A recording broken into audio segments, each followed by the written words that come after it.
नमस्कार, मैं रफी और आप देख रहे हैं DNN इंडिया। ऊर्जा राज्य मंत्री हीरालाल नागर एक दिवसीय दौरे पर गुरुवार को अजमेर पहुंचे।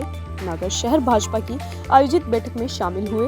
राजस्थान के ऊर्जा मंत्री हीरालाल नागर ने कहा कि भाजपा राजस्थान उपचुनाव में 7 सीटों पर जीत दर्ज कराने जा रही है।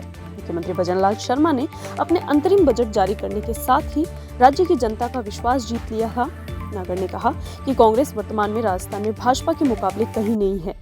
राज्य सरकार के कामकाज और कार्यकर्ताओं की मेहनत के आधार पर जनता सरकार के प्रति विश्वास दर्शा रही है। राज्य सरकार सभी के साथ और प्रयास से राज्य का विकास कर रही है। ऊर्जा मंत्री गुरुवार को अजमेर में मीडिया से बातचीत कर रहे थे। उन्होंने बताया कि वे विभागीय समीक्षा के लिए सभी जिलों में जा रही है। इस सिलसिले में अजमेर आने का भी मौका मिला है। उन्होंने बताया कि वे यहाँ विद्युत विभाग में अधिकारियों के साथ समीक्षा बैठक में हिस्सा लेंगे और विद्युत तंत्र में सुधार की गुंजाइश है, उसे सभी जनप्रतिनिधियों और अधिकारियों से चर्चा कर उसे दुरुस्त कराने की दिशा में कदम उठाए जाएंगे। नागर ने कहा कि अजमेर आने पर ज्ञात हुआ कि यहाँ जिला स्तरीय बैठक भी है, जहाँ कार्यकर्ताओं से मुलाकात का मौका मिला है। अजमेर में टाटा पावर की सेवाओं की समीक्षा की जाएगी। यदि किसी तरह की कोई कमी पाई जाती है तो कंपनी के खिलाफ जरूरी कार्रवाई की जाएगी। इस मौके पर भाजपा प्रदेश उपाध्यक्ष एवं सदस्यता अभियान के प्रदेश संयोजक मोतीलाल मीणा भी उपस्थित थे। ऊर्जा मंत्री के आगमन पर जिला भाजपा अध्यक्ष रमेश सोनी, विधायक अनीता भदेल, पूर्व UIT चेयरमैन धर्मेश जैन, पूर्व मंत्री किशन सोनगरा सहित अनेक कार्यकर्ता उपस्थित रहे। से संबंधित विद्युत तंत्र की समीक्षा करके और यहाँ पर जो उपभोक्ता है, चाहे वो कृषि के हो या औद्योगिक हो या हमारे दूसरे उपभोक्ता हैं, उनको लेकर के हर जिले में जाने का मैंने निश्चित किया है और उसके तहत आज यहाँ समीक्षा बैठक रखी है विद्युत विभाग की।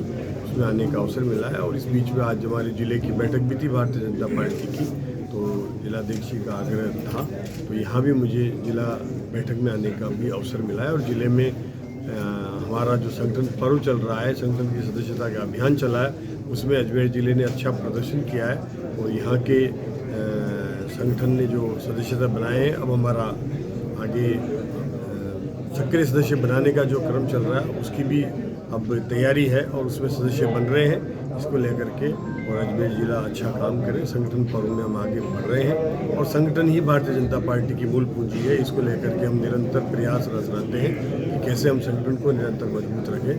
इसलिए आज कार्यालय पर जाना हुआ है। चुनाव आने वाले आगे जो नगर निगम के चुनाव है, पंचायत राज चुनाव है, देखिए जो भी चुनाव होंगे उसकी पहले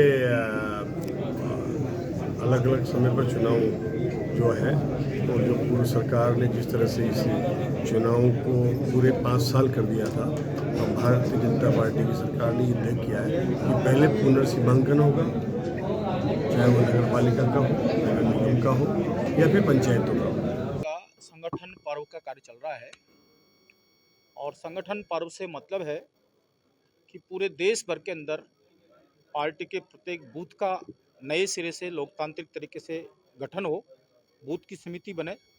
बूथ की समिति में जो अध्यक्ष बनेगा वो सभी अध्यक्ष मिलकर मंडल अध्यक्ष का चयन करेंगे, सभी मंडल अध्यक्ष मिलकर जिलाध्यक्ष का चयन करेंगे, सभी जिलाध्यक्ष मिलकर प्रदेश अध्यक्ष का चयन करेंगे और सभी प्रदेश अध्यक्ष मिलकर राष्ट्रीय अध्यक्ष का चयन करेंगे। इस प्रकार की एक प्रक्रिया है जो एक चुनावी दौर से गुजरती है, लेकिन भारतीय जनता पार्टी में हम उसको चुनाव न कह के एक उत्सव के रूप में उसको मनाते हैं। सभी कार्यकर्ता हमारे साथ बैठते उठते हैं और सभी मिलकर माननीय राष्ट्रीय अध्यक्ष का चयन करते हैं, प्रदेश अध्यक्ष का चयन करते हैं, जिलाध्यक्ष का चयन करते हैं, मंडल अध्यक्ष का चयन करते हैं, बूथ अध्यक्ष का चयन करते हैं।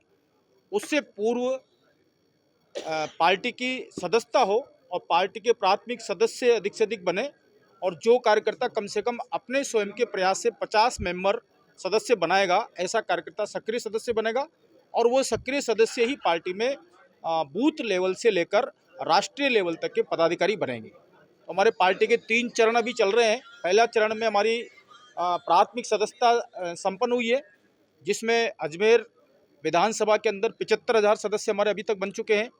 अजमेर साउथ के अंदर 57,000 सदस्य हमारे अभी तक बन चुके। अजमेर के पृथ्वीराज नगर स्थित 32 वर्षीय युवक द्वारा एडीए की कार्रवाई से नाराज होकर पानी की टंकी पर चढ़कर सुसाइड करने की धमकी देने का मामला सामने आया है। जहां बताया जा रहा है कि पृथ्वीराज नगर स्थित 84 आवास निवासी सुलेमान की जमीन से कब्जा हटाया गया। इसी नाराजगी के चलते 32 वर्षीय युवक सुलेमान ने गुरुवार सुबह पृथ्वीराज नगर स्थित पानी की टंकी पर चढ़कर वारदात को अंजाम दिया। परिवार के लोग उसे तलाश करने लगे। बाद में सुलेमान के पानी की टंकी पर चढ़े होने की सूचना पर परिवार के लोग वहां पर पहुंच गए। युवक ने एडीए पर परेशान करने का आरोप लगाते हुए सुसाइड करने की धमकी दी थी। जहां बताया जा रहा है कि युवक व उसका परिवार वर्षों से इस जमीन पर रह रहा था, परंतु एडीए की कार्रवाई के बाद पूरा परिवार बेघर हो गया। सूचना मिलने पर किशनगंज थाना पुलिस और एडीए के अधिकारी मौके पर पहुंच गए। पुलिस समझाइश के बाद करीब 5 घंटे बाद युवक को टंकी से नीचे उतार लिया गया। पुलिस ने युवक को थाने लाकर पूछताछ की गई। वहीं एडीए अधिकारियों ने युवक को उसकी मांगों को पूरा करने का आश्वासन दिया है। और हम 12 साल से प्रताड़ित हो रहे हैं। हमारे को लैंड फॉर लैंड का आश्वासन दिया था कि तुमको लैंड फॉर लैंड प्लॉट दे दिया जाएगा। अभी तक हमारे को कोई लैंड फॉर लैंड ना तो प्लॉट मिला है। जो हमारा वहाँ है ज़मीन उनको ध्वस्त कर रहे हैं। कल हमारे बच्चों को घर से निकाल दिया और सारे कांटे वाटे बाड़े वाड़े जो हमारे थी पेड़ वेड़ सब हटा दिए। अब सर हम कहाँ जाएँ? हम इतने परेशान हो गए सर, हम कहीं जा नहीं सकते। हम एक मजदूर वर्ग है, हम कहीं कोर्ट कचहरी से हमारे से नहीं हो सकता सर। कितने समय से रह रहे हो आपको? ये हमारा तो पैदाइश यहाँ की है, हमारे दादा परदादा की टाइम से है सर। कब किया एडीए वालों ने, कब पहुंचे थे? ये एडीए वाले कल से कर रहे थे। हमारा 12 साल से हम इनसे अपील कर रहे हैं, हाथाजोड़ी निवेदन कर रहे हैं, हाथाजोड़ी कर रहे हैं, निवेदन कर रहे हैं 12-13 साल से कि सर हमको प्लॉट दे दें, लैंड फॉर लैंड प्लॉट दे दें। अभी तक हमको ना ही प्लॉट अलॉटमेंट हुआ है। उसके बाद पहले से ही इन्होंने तोड़ाफोड़ी चालू कर दी है। काम क्या चल रहा है? एडीए का किस काम के लिए कर रहे हैं? एडीए वो अभी हमको मालूम नहीं है किसका क्या है बंदोबस्त में अंदर। कल हमारे कांटे वाटे सब सारे हटा दिए उन्होंने। और कितने लोगों के गए वहाँ से? और तो कुछ लोगों के गए हुए हैं और वो उधर कर ही रहे हैं कार्रवाई। इनका एक्विजिशन हुआ जो कल इसका अतिक्रमण हटा दिया। इसको समझाइश कर रहे हैं, इसके परिवार वालों को समझाइश के एक बार वार्ता करेंगे। अब एडीए के अधिकारियों को बुलाया, मैसेज किया है, अभी वो आएंगे तो प्रशासन और एडीए वालों को बुलाया, उनसे बिठा के इनसे बातचीत। तो समझाइश तो नहीं लग रही है, ऐसा लग रहा है। अभी तो शुरुआत है, समझेगा समझने से हर चीज़ का हल होता है। जी जी। 20 साल हो गए आते जाते चक्कर हमारे को जगह पे प्लॉट चाहिए, हमारे को जगह पे प्लॉट दो, फिर हमारा आपका कब्जा हटाओ। हमारे को कोई दिक्कत नहीं, ठीक है ना? हमारे को हमारी जगह चाहिए। 20 साल हो गए इधर जाते सब थक गए हम। ठीक है, सब यही बोलते हैं आइए बैठ के बात करते, कोई बात नहीं करते। गरीबों की कोई नहीं सुनता, कोई नहीं सुनता। ये मेरे हस्बैंड है, ये सुबह 6 बजे से चढ़े हुए। हमारे को मौके पर प्लॉट चाहिए। फिर आपका कब्जा कर हटा दीजिए, हमें कोई दिक्कत नहीं। हमारे को जगह पे प्लॉट दे दीजिए। 20 साल हो गए, थक गए, अब काफी थक गए, अब नहीं बोलना चाहते, थक गए हम। अजमेर के क्लॉक टावर थाना क्षेत्र में युवती के नाम से अश्लील मैसेज लिखकर पोस्टर चिपकाने का मामला सामने आया है। असामाजिक तत्वों की ओर से पोस्टर पीड़िता के घर के बाहर और कॉलोनी में चिपका दिए गए। मामले में पीड़िता की ओर से क्लॉक टावर थाने में शिकायत दी गई है। पुलिस ने मुकदमा दर्ज कर जांच शुरू कर दी है। क्लॉक टावर थाना पुलिस के अनुसार 23 साल की पीड़िता ने थाने में मुकदमा दर्ज करवाया है। पीड़िता ने शिकायत देकर बताया कि जब वह सुबह 8 बजे अपने घर से बाहर निकली तो उसके घर के बाहर एक पोस्टर चिपका हुआ था, उसमें अश्लील कंटेंट लिखा हुआ था। इसके बारे में उसने अपने भाई और पिता को जानकारी दी। पीड़िता ने पुलिस को बताया कि परिवार के लोगों के द्वारा क्षेत्र में जाकर इसकी जानकारी ली गई तो पोस्टर पूरी कॉलोनी में लगे हुए थे। पीड़िता ने आरोप लगाया है कि असामाजिक तत्वों के द्वारा उनके और उनके कॉलोनी वासियों के सोने के बाद ये चिपकाए गए हैं। उसे बदनाम करने की कोशिश की जा रही है। क्लॉक टावर थाना पुलिस ने अज्ञात के खिलाफ मुकदमा दर्ज कर अग्रिम जांच शुरू कर दी है। क्लॉक टावर थाना क्षेत्र में कल किसी पीड़िता ने एक प्रकरण दर्ज कराया कि उसके घर के सामने और मोहल्ले में 2-3 अश्लील बातें लिखकर उसके संबंध में पोस्टर चिपकाया है, जिसमें अश्लीलता लिखी हुई थी, जिससे मेरी लज्जा भंग हुई है, जिसके संबंध में और अपने पति पर शक जाहिर किया। उनकी पिछले 5-6 महीने से अनबन चल रही है, जिसके संबंध में सीसीटीवी फुटेज वगैरह का अवलोकन करवाया जा रहा, प्रकरण दर्ज करके अनुसंधान किया जा रहा है। पीड़िता का नाम लिखा हुआ था और लिखित में अश्लीलता टाइप की भाषा का उपयोग किया गया। यहाँ रुकते हैं एक छोटे से ब्रेक के लिए, जल्द हाजिर होंगे खबरों के नए सफर के साथ।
excited?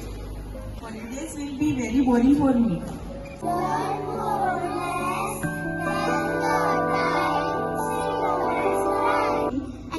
For using black rice and sugar. This black rice has a very unique flavor.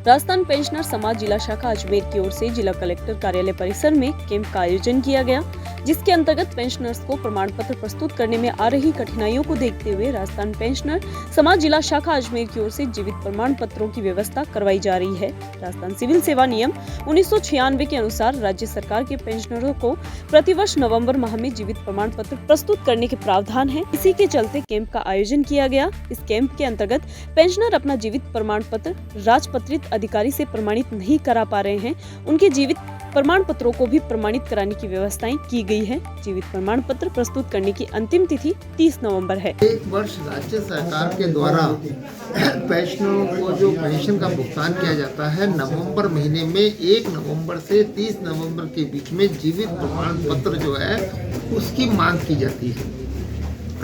वर्तमान में भी राज्य सरकार के द्वारा ये मांग की गई है और जिला प्रशासन को हेल्प करने के उद्देश्य से जिला शाखा अजमेर के द्वारा लाइफ सर्टिफिकेट को संग्रहित करने के लिए राजपत्रित अधिकारी से प्रमाणित करने की कार्रवाई 1 नवंबर से शुरू की गई है और इसमें पेंशनरों के द्वारा भारी उत्साह करते हुए ये लाइफ सर्टिफिकेट भरे जा रहे हैं।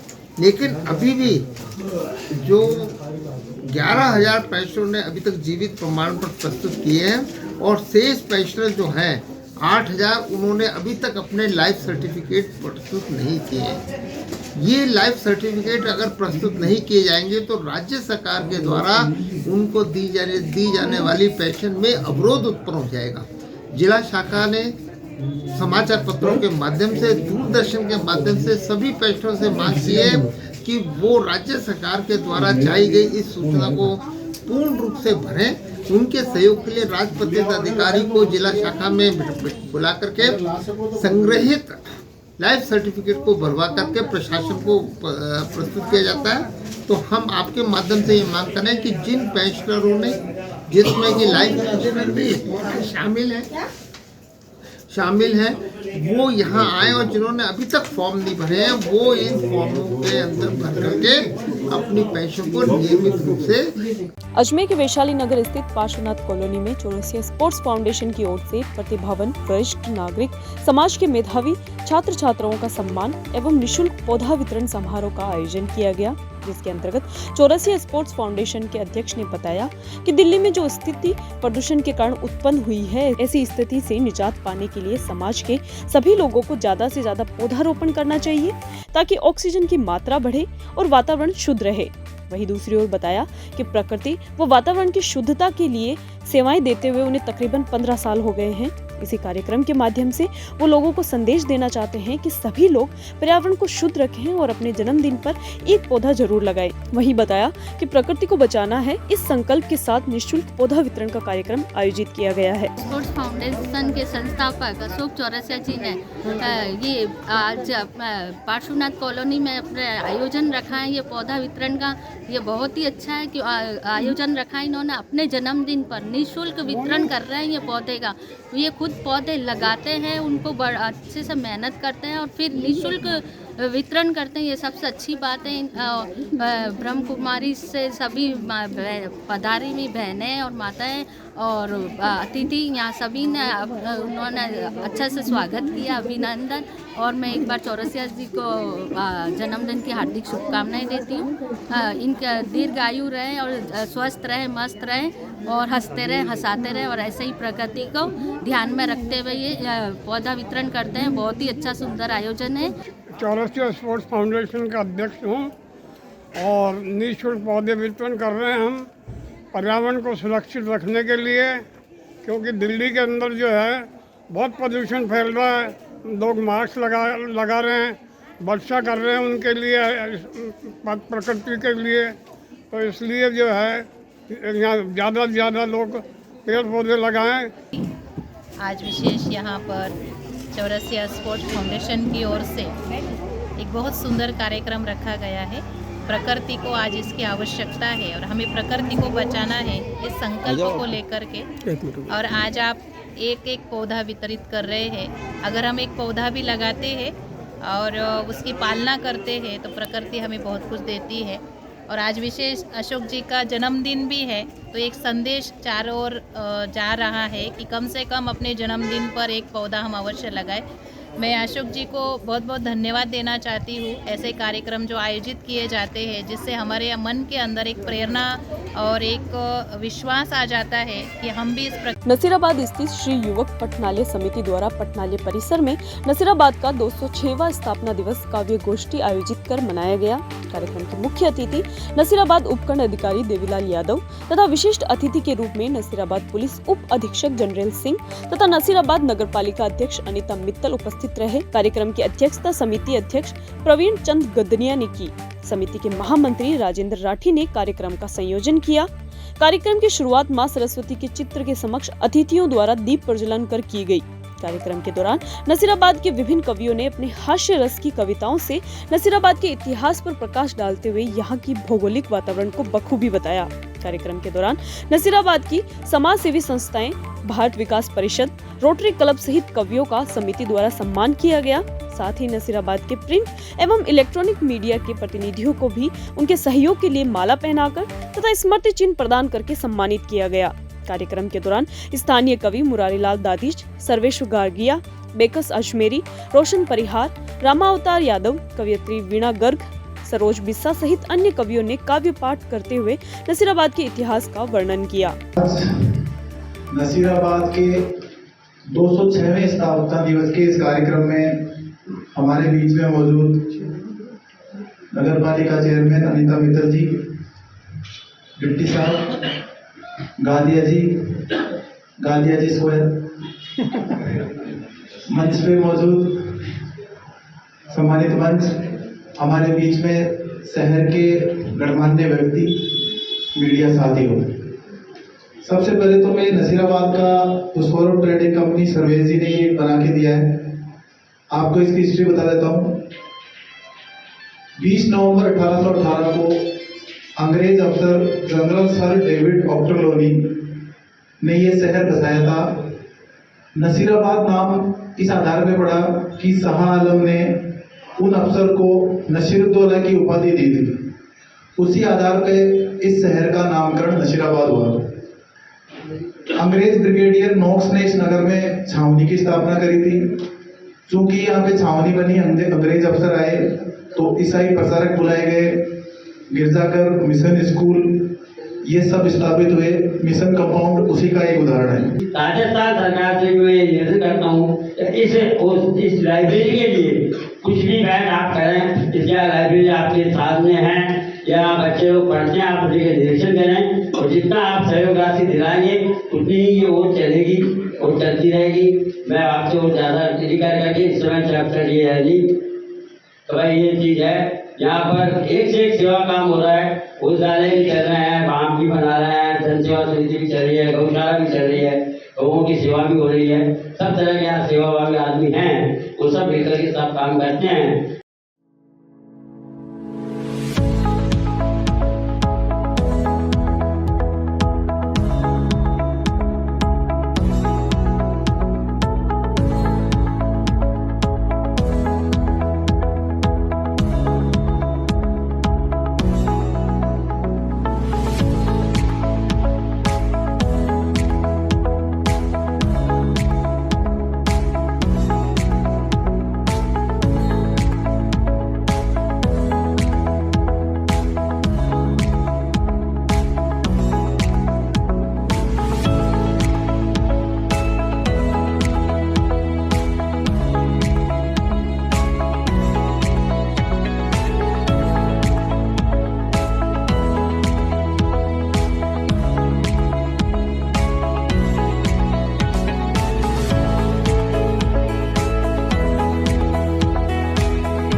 खबरों के सफर में अभी सिर्फ इतना ही, फिर हाजिर होंगे खबरों के नए सफर के साथ। तब तक के लिए नमस्कार।